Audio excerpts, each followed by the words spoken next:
Manos que curan. Bárbara Ann Brennan, parte 25. Sexta parte. La autocuración y el sanador espiritual. Médico, cúrate a ti mismo. Jesús. Introducción. Transformación y autorresponsabilidad. Usted y solo usted es el responsable de su salud. Si tiene algún problema físico, la decisión final de someterse a un programa curativo determinado solo le compete a usted. Es una decisión que debe adoptar con el máximo cuidado. Para empezar, debe elegir entre el amplio abanico de ayudas disponibles. ¿En quién confía? ¿Cuánto tiempo debe someterse a la curación si no sabe si da resultado o no? Estas preguntas no se pueden contestar a menos que haga una profunda investigación sobre lo que más le conviene. Si no confía en el diagnóstico, nada hay de malo en buscar una segunda o una tercera opinión, o en buscar una técnica totalmente distinta. Si no ve con claridad lo que le hayan dicho sobre su enfermedad concreta, haga nuevas preguntas a su médico, recurra a los libros, infórmese sobre lo que tiene. Hágase cargo de su salud y, sobre todo, no se deje limitar por un pronóstico negativo. Antes bien, tómelo como un mensaje que le induce a mirar con mayor profundidad dentro de sí y a buscar nuevos métodos alternativos disponibles. La medicina occidental ordinaria tiene muchas respuestas, aunque no todas. Si no resulta eficaz para curar una enfermedad determinada, busque en otra parte. No deje ningún cabo suelto. Le sorprenderá lo mucho que tiene que aprender sobre usted mismo y su salud. La búsqueda cambiará su vida como nunca lo habría podido imaginar. He conocido a muchas personas cuyas enfermedades terminaron aportándoles una gran alegría, una profunda comprensión y apreciación de la vida y una plenitud que no habían logrado alcanzar antes de enfermar. Si fuéramos capaces de cambiar nuestra actitud hacia la enfermedad aceptando y comprendiendo que se trata de un mensaje del que debemos aprender, aliviaríamos en gran medida el miedo que nos produce, no solo a nivel personal, sino quizá también a escala nacional o posiblemente, incluso en el ámbito de toda la población mundial. En esta sección presentaré mis sugerencias sobre la forma de mantener la salud.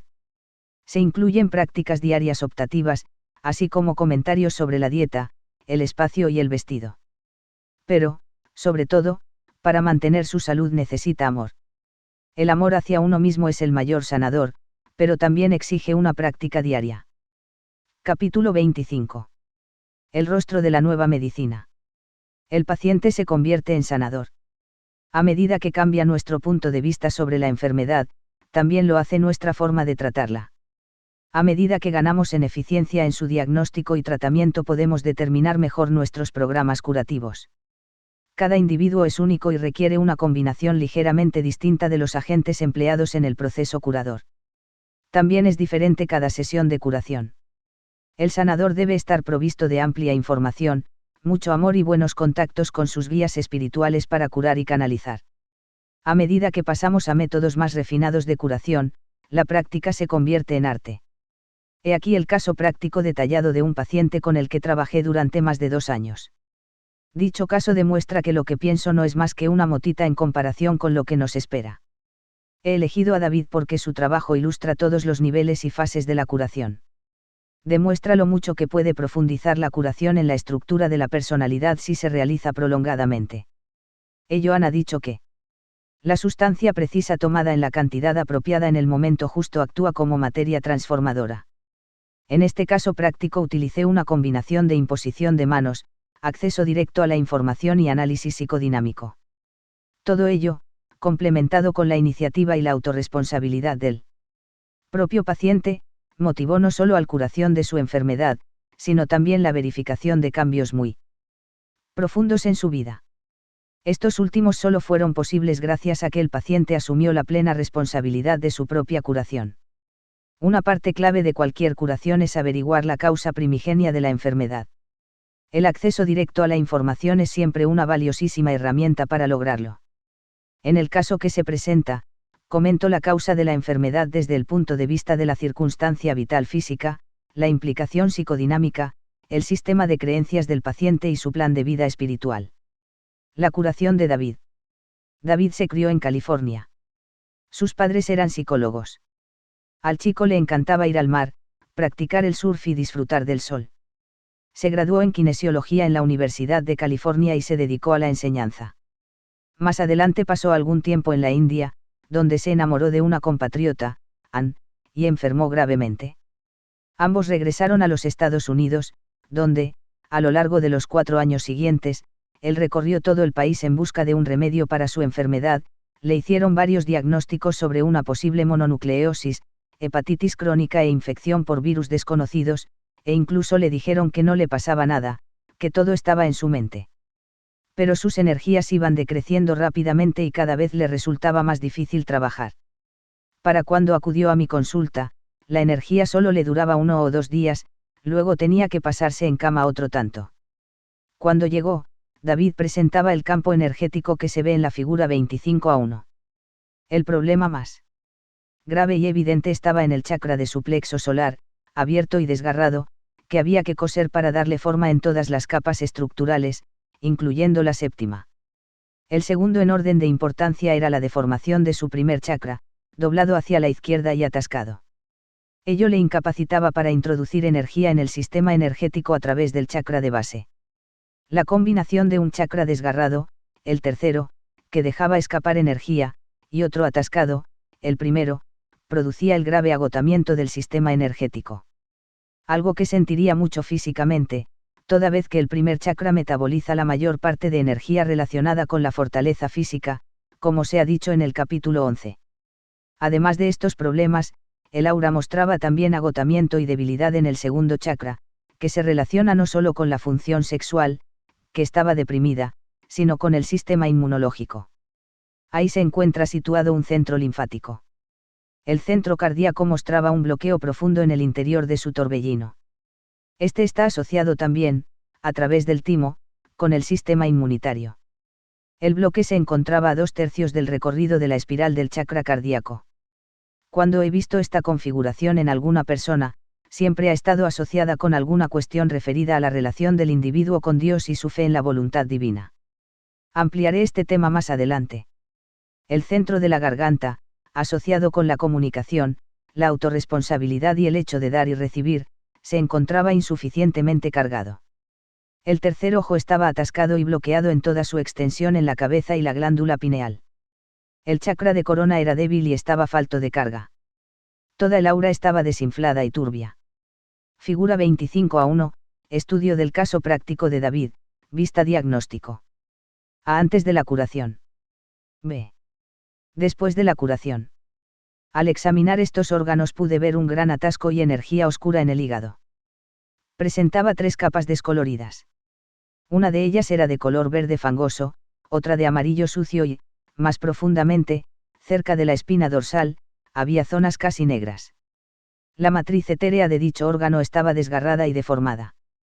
Una inspección más atenta me permitió descubrir múltiples organismos infecciosos, algunos de tipo bacteriano y otros virales, a juzgar por sus tamaños y aspectos, dispersos por toda el área abdominal media, incluyendo el páncreas, el bazo y el conducto digestivo. Por encima del páncreas había un pequeño torbellino que giraba rápidamente y producía un chirriante sonido de alta frecuencia. Esta configuración suele estar relacionada con problemas para metabolizar el azúcar, como la diabetes o la hipoglucemia. El campo, en conjunto, se hallaba insuficientemente cargado y debilitado. En vez de ser hermosos y brillantes, los rayos procedentes de la sexta capa eran flácidos y apagados. Era un hombre muy enfermo. Si el lector está estudiando técnicas de curación, le sugiero que deje de leer en este punto, analice el campo y trace el plan de curación que desee seguir. ¿Por dónde empezará? Empleará la máxima energía que pueda para cargar el sistema. ¿Por qué? En caso contrario, ¿por qué no? ¿Cuándo reparará el desgarro de la séptima capa y por qué? ¿Cuál cree que puede ser la causa primigenia de esta enfermedad, y cómo aparece esta en el campo aural? ¿La recuperación será rápida o lenta? ¿Por qué? A todas estas preguntas se da respuesta en la descripción que sigue y en el proceso curativo que se desarrolló. Secuencia de la curación. Primera fase, limpieza, carga y reestructuración del campo. Durante las primeras semanas, la curación se centró primero en quelar el campo y enderezar el primer chakra y luego, de forma paulatina pero constante, en solucionar el problema en el área del tercer chakra. A veces me sentaba, durante un periodo de 30 a 45 minutos, colocando las manos sobre el hígado y la zona del tercer chakra de David. Era imposible cargar intensamente el aura. A causa de la debilidad de la zona de este chakra. Existía la posibilidad de desgarrar el chakra si se introducía una fuerte carga de energía. Durante estas semanas resultó relativamente fácil enderezar y despejar el primer chakra. Lo hice de manera sistemática, centrando la mayor parte del enfoque de cada sesión en el área abdominal media. La reparación de los desgarros del campo aural costó mucho tiempo, dada la importancia de los cambios necesarios. No fue posible cargar el aura por completo, pues había que evitar el crecimiento del desgarro en el tercer chakra, el cual, sin lugar a dudas, dejaría escapar más energía si se enviaba a través del mismo una carga fuerte. En cada visita de David que lavamos, cargábamos y reparábamos parte del área del tercer chakra, cubríamos el desgarro con un sello, o vendaje, temporal y dejábamos que se curara durante una semana. A la siguiente hacíamos un poco más y cada semana profundizábamos en el campo para reparar la estructura del aura, limpiando primero y reestructurando después, en un proceso gradual. Fue necesario, ante todo, reparar la estructura del nivel etéreo, y luego en el nivel del patrón cetérico y otras estructuras anatómicas del área, así como del chakra. Conforme pasaban las semanas, la energía de David se iba nivelando. Se mantuvo en un nivel equilibrado, en vez de mostrar rápidas fases de altibajos. El paciente no percibía el progreso, yo sí. Yo podía ver que el campo se iba reajustando a sí mismo lentamente. En vez de cambios súbitos y fuertes de energía causados por el intento de su cuerpo por compensar la debilidad, sin ser luego capaz de mantener la compensación, su energía se niveló en el lugar que su cuerpo, dadas sus condiciones, podía mantener. Esto fue muy desalentador para David. Su primer chakra empezó a mantener su posición enderezada, y el segundo inició su carga. Finalmente, David empezó a recuperar su energía y su sexualidad. Además, empezó a sentirse menos vulnerable emocionalmente. Durante los 3 primeros meses de curación del joven, Joan no hizo comentario alguno sobre él. Se limitó a decirme que David había recibido demasiados sermones psicológicos o espirituales, y que sentiría algo así como, la ley cósmica atorada en su garganta. Por tanto, me abstuve de aplicar un excesivo trabajo psicodinámico en esta fase del tratamiento, ya que no era lo más importante que podía hacer. Lo que realmente tenía importancia era cargar y reparar. La velocidad a la que se puede mover el sanador se halla determinada por la que sea capaz de desarrollar el paciente. Finalmente, el campo de David era lo bastante fuerte como para hacer pasar por él la cantidad de energía con vibraciones elevadas necesaria para reparar la séptima capa. Entonces David empezó a requerir más información, haciendo preguntas sobre el significado de su enfermedad cuyas respuestas le permitieran entenderla en términos de la situación de su vida personal. Secuencia de la curación. Segunda fase, psicodinámica y algunas causas iniciales. Las preguntas de David se plantearon en el momento en que su tercer chakra, la mente lineal, empezó a funcionar con mayor suavidad. Poco a poco se fue formando una imagen del nivel humano de los factores causantes de su enfermedad.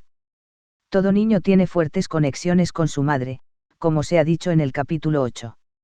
La conexión se establece cuando el niño se encuentra en el útero y, después de nacer, se puede ver a través del cordón umbilical aural que se mantiene entre madre e hijo. Este cordón conecta los terceros chakras de ambos.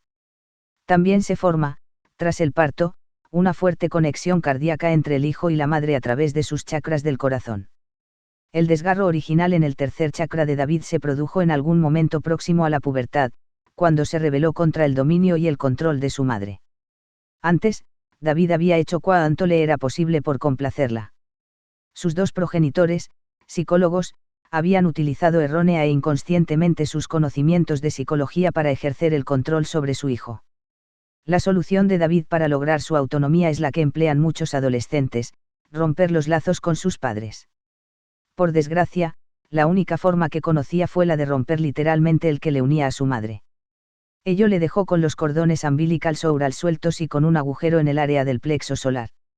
Ni qué decir tiene que lo más natural que puede hacerse en este caso es encontrar otra persona con la que conectar, sustituyendo así a la madre. En esta fase, todos pensamos que el problema es nuestra madre, no uno mismo. Por desgracia, descubrió que seguía conectando con mujeres controladoras. Su sistema energético atraía automáticamente a alguna mujer de este tipo, por la sencilla razón de que esa era la clase de energía con la que David estaba acostumbrado a conectarse. Era la que él consideraba normal. Los iguales se atraen. Estas relaciones insatisfactorias le llevaron a buscarse a sí mismo, lo que le condujo a una ashram de la India. Entonces empezó a comprender que el problema estaba dentro de sí mismo. En el nivel del corazón, el cuarto chakra de David nunca se conectó intensamente con el de su madre. Desde el principio, ella no había aceptado quién era él. Cuando el niño conectó con ella con su corazón, comprobó que era necesario convertirse en la persona que ella deseaba que fuera, lo que significaba traicionarse a sí mismo. David sintió la traición en su corazón. Todo joven lleva un compromiso amoroso en su corazón y, aunque se conecte fuertemente a través de este con su madre, llega el momento en que debe aprender a transferirlo a su pareja para convertirse en un hombre pleno y con potencia sexual, una experiencia que jamás podrá tener con su primer amor, su madre. Si no conecta con el corazón de su progenitora, no tendrá un modelo para hacerlo cuando llegue el momento de encontrar una pareja, y tendrá dificultades para amar. El problema en las relaciones de David era, además, el de no saber cómo conectar con el amor a través del corazón. Ello le llevó a la India, donde recurrió a un gurú que, según palabras de David, tenía un gran corazón. A través de esta experiencia con el ashram, David aprendió a establecer la conexión del corazón, primero con el gurú y luego con An, a quien conoció allí. Sin embargo, descubrió que cuando conectaba con el corazón con su gurú, también iba abandonando su voluntad poco a poco. Estaba aprendiendo a amar incondicionalmente, pero las condiciones aparecieron. Al rendir su voluntad, David empezó a sentirse traicionado de nuevo, aunque esta vez el dilema no estaba en amar a otro ser humano, sino en amar a la humanidad y a Dios. Se le revelaba ahora en forma de voluntad de David frente a voluntad divina. Esto aparecía en la configuración del corazón en el campo aural.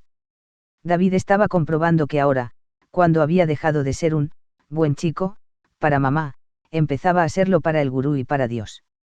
Cuando él y Ann decidieron marcharse, experimentó otro desgarro en el tercer chakra al separarse del gurú.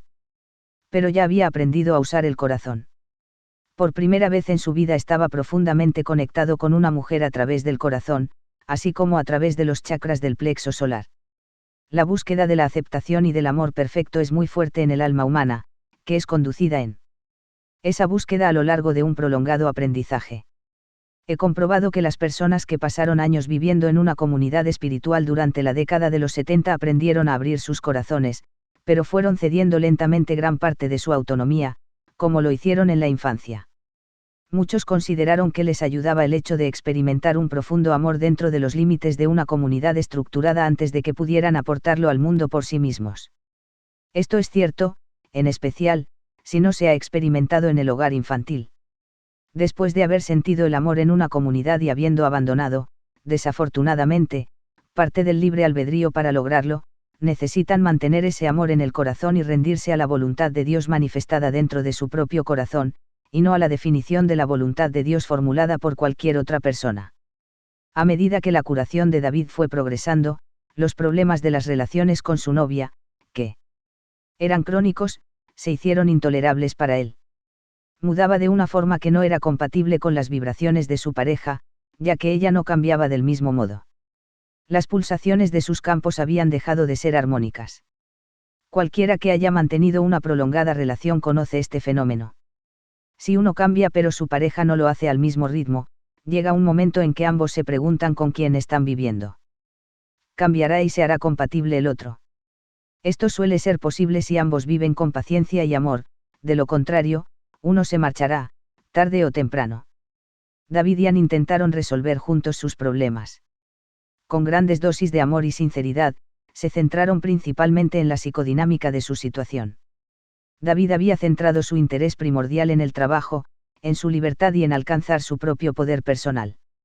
Ann, por su parte, deseaba continuar siguiendo a su gurú y llegar a conformar plenamente una forma de vida distinta. Además de los cordones que se crean entre la madre y el hijo, entre las personas que mantienen relaciones se crean cordones de energía que están conectados por medio de los chakras. En una relación saludable, estos cordones son de color dorado transparente y brillante, están equilibrados y se conectan a través de la mayoría de los chakras. En muchísimas relaciones, estos cordones se limitan a repetir las conexiones insanas mantenidas desde la niñez entre los padres y el hijo. Muchos de estos cordones se conectan con el plexo solar y son de color oscuro. Durante el proceso de transformación que hace que una relación deje de ser insana y se convierta en saludable, hay que desconectar los cordones insanos, energizarlos y reconectarlos profundamente en el núcleo del propio individuo. Son cordones de dependencia que hay que enraizar de nuevo en el individuo para que pueda confiar en sí mismo. David y su amiga desconectaron lentamente sus cordones de dependencia. Es un proceso que deja cicatrices. El sentimiento personal es, a veces, como si uno flotara en el espacio, desconectado de todo. Al hacerlo, uno abandona la seguridad ilusoria de la rigidez y la sustituye por una autoconfianza flexible. El lector entenderá este fenómeno si ha pasado por el trance de un divorcio o de la muerte de su pareja. Muchas personas se refieren a sus cónyuges llamándoles mi mejor mitad. Yo he escuchado a personas que aseguran sentirse despedazadas por haber perdido a su mejor mitad.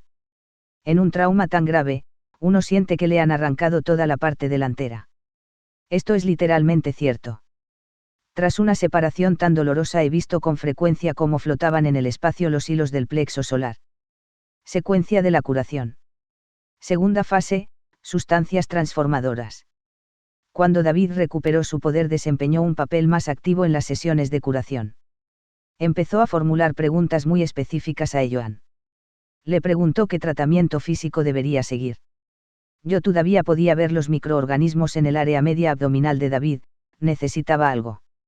David había oído hablar de un suero canadiense que mejoraba a quienes sufrían enfermedades debilitadoras. ¿Debería tomarlo? No, respondió Joan.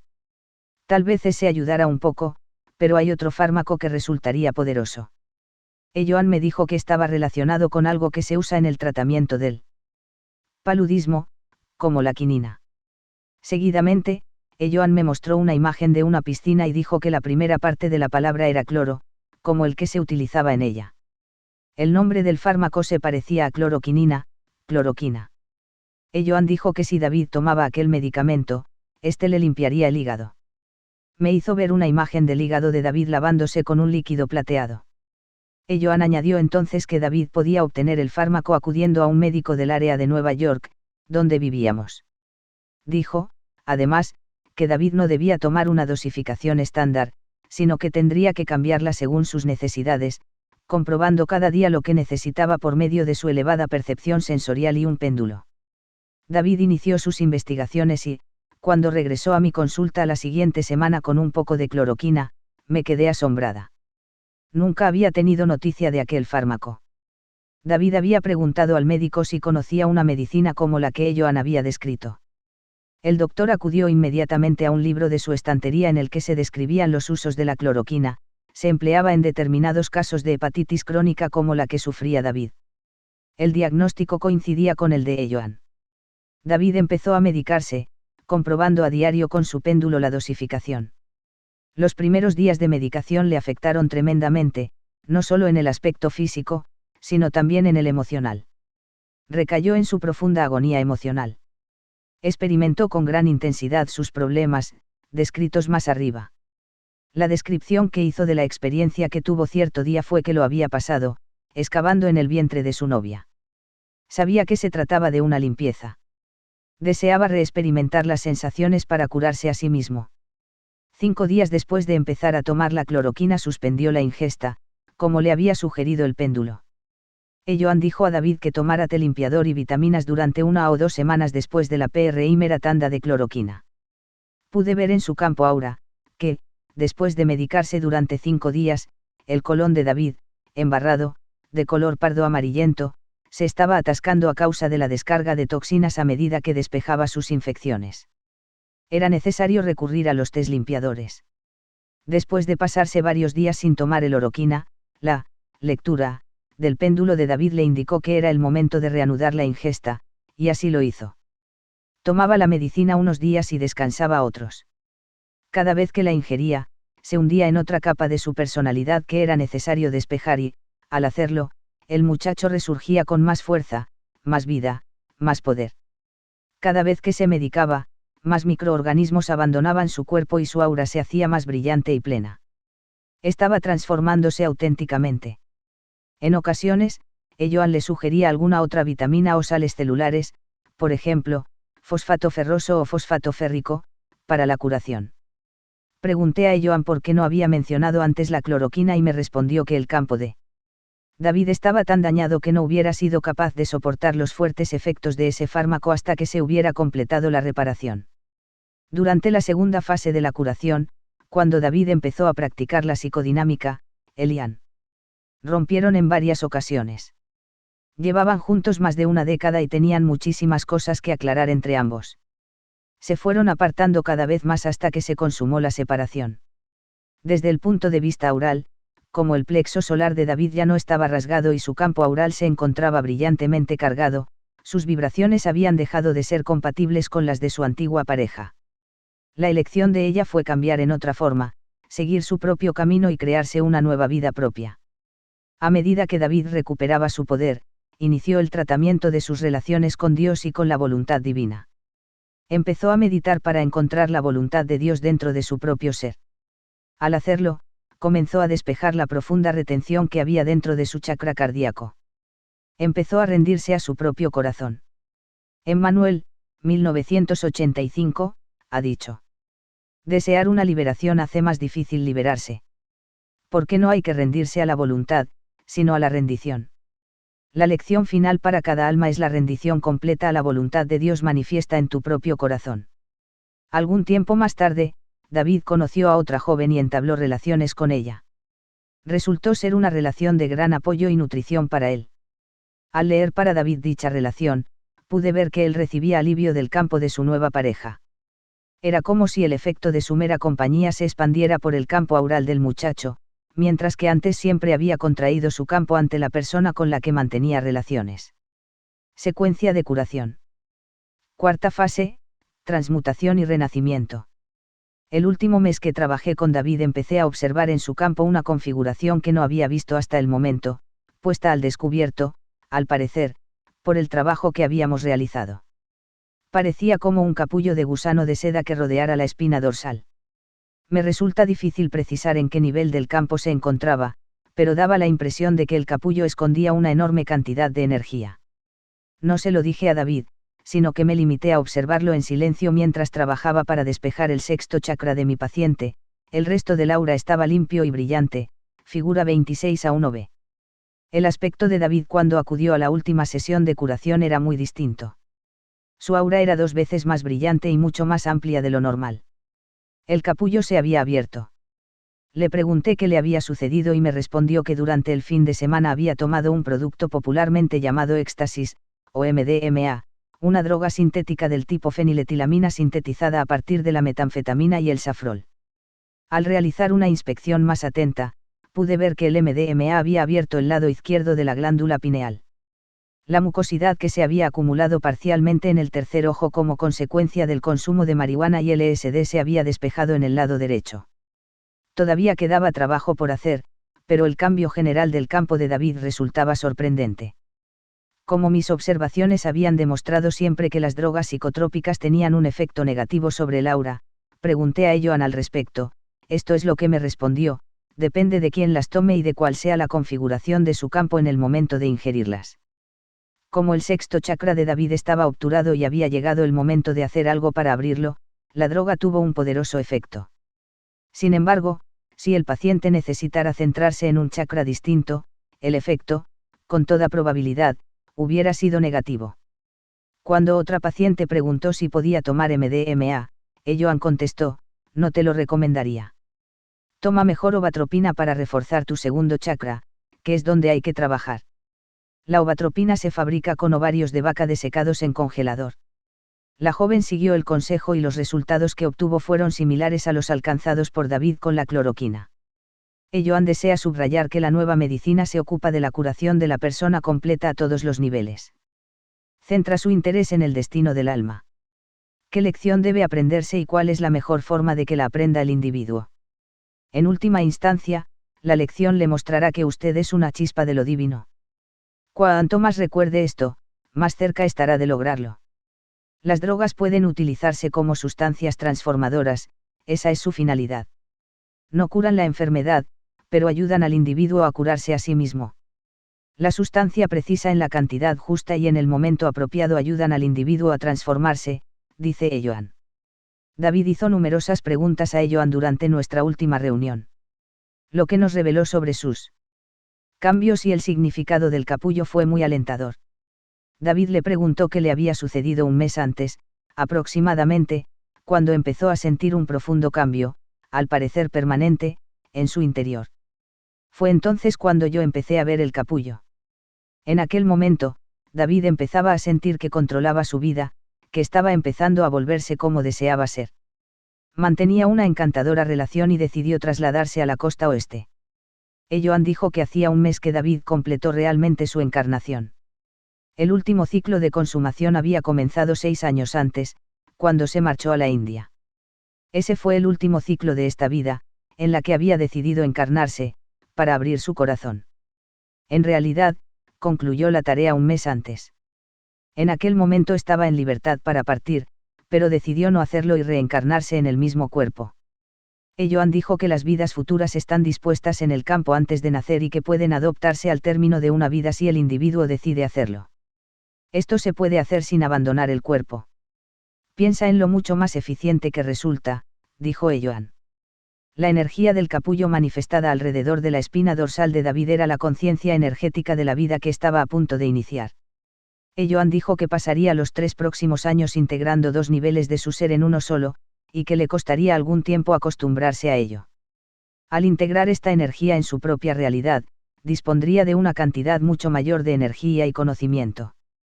Elloan sugirió que David podría cambiar de nombre, si lo deseaba, y añadió que el futuro no tenía por qué ser como el pasado. He aquí parte de uno de los diálogos. David, ¿qué significa reencarnarse dentro del propio cuerpo? Elloan, en cierto sentido, y aquí debemos recurrir a la metáfora, te reúnes con tus guías espirituales antes de nacer y eliges a los que serán tus padres, junto con una serie de realidades probables, el trabajo que harás y un grupo de energías que entonces formarán un cuerpo. En cierto sentido, separas una parte de tu ser superior, tomas esa conciencia y creas con ella un cuerpo. Eliges a tus padres y las cualidades físicas heredadas de ellos. Te sientas y eliges todo eso con un fin específico. Si en una vida determinada completas esa finalidad y alcanzas alguna meta, siempre es más fácil, entonces, añadir otra vida. Basta con tejer la nueva conciencia que se utilizará con el próximo cuerpo en el cuerpo y la conciencia anteriores. Por tanto, has hecho bien el trabajo y, al fundir tu nueva conciencia con el cuerpo viejo, comprobarás que se producen muchos cambios, ya que ahora estás integrando los dos. David, ya se han producido. Elloan, por completo. ¿No es algo maravilloso? Cuando mueres, o, como preferimos decir, cuando sales del cuerpo o lo abandonas y ya no lo necesitas como instrumento para la transformación, la transmutación y la trascendencia, no volverás a crear otro. El cuerpo es una herramienta, un vehículo que has creado para centrarte en determinados puntos, dentro de tu ser, que deseas transformar de la manera más eficaz. Todos los sistemas de tu cuerpo han sido construidos precisamente para esa transformación. Lo comprobarás en tu trabajo, en el sistema nervioso, en el funcionamiento automático del cuerpo, hasta llegar a las células de los huesos. Verás que cada porción del cuerpo es una delicada y hermosa herramienta para usarla en la transformación. No es una carga, es un don. Es lamentable que la mayoría de los seres humanos no lo entienda así. Empleando de nuevo la metáfora de sentarte con nosotros ante una mesa de juntas para elegir tu vida, entonces tú, la mayor parte de ti que no está encarnada por completo, y debemos decir que posiblemente no podrías hacerlo de todos modos, es la que decide si el mejor lugar para ti en el siguiente trabajo de transformación está en un cuerpo o no. Cuando has hecho pleno uso de estos vehículos físicos, cualquiera de ellos que sea, es cuando terminas tu ciclo de vida y muerte, como se denomina, o la rueda de las encarnaciones en el plano físico. Se trata, simplemente, de que ya no necesitas este instrumento para separar un tiempo lineal y un espacio tridimensional que te facilita la visión de los puntos determinados que deseas transformar. Es en ese momento cuando decides, tu yo superior y tú sois un alma grande, mucho más grande que la pequeña porción que se ha encarnado. Entonces decides si es o no rentable, valga la expresión, utilizar el cuerpo físico. Es, más o menos, como elegir entre una azada y un rastrillo. Sigue siendo necesario rastrillar el jardín. En caso afirmativo, ¿por qué no hacerlo con el rastrillo mejor que, por ejemplo, con la mano? David, y cuando uno haya terminado la ronda de encarnaciones en el plano físico. Joan, entonces la iluminación emprende un camino distinto. También nos estamos despejando y marchando hacia Dios. El número de fases es infinito, puesto que si fueras trasladado de un nivel de realidad al siguiente pasarías a un espacio infinito. En este punto solo puedes alcanzar determinada altura, ya que tu capacidad perceptiva no es tan amplia. Realmente no tiene fin. La curación a los niveles más altos se convierte en creatividad. Tu realidad física se encuentra ahora en periodo de transición hacia la siguiente fase, donde la transformación no estará ya centrada en el dolor. La futura transformación y la curación abarcarán movimiento, música y arte en forma creativa. La curación se transforma en creatividad al pasar a la luz y se mantiene dentro de ella. A medida que se desvanece la oscuridad, el proceso de transformación se convierte en proceso de creatividad,